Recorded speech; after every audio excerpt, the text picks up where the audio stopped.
Hey guys, so welcome back to DuckDuckGo, and today I'll be showing you how to change search engine in Brave browser. So in order for you to do this process, first things first is open up the Brave browser, and now from here on the Brave, select the three dots or the three lines on the top right corner of the screen.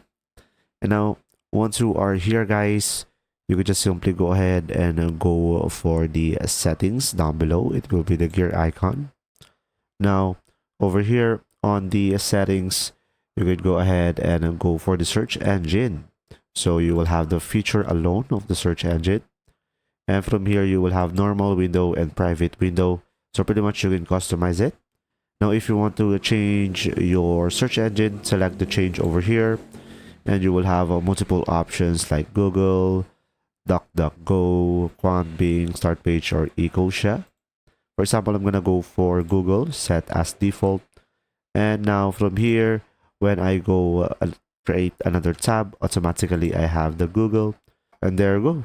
As you can see, it will be automatically switch or being searched on to Google. If you found this video helpful, please like and subscribe.